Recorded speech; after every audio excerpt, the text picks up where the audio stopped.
ఏంటిది అది వెంకటేష?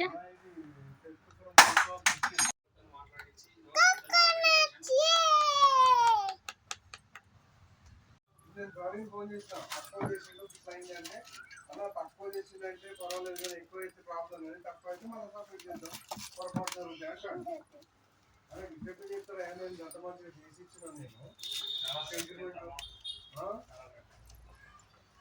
అలా కట్టింది 2 లక్షలు.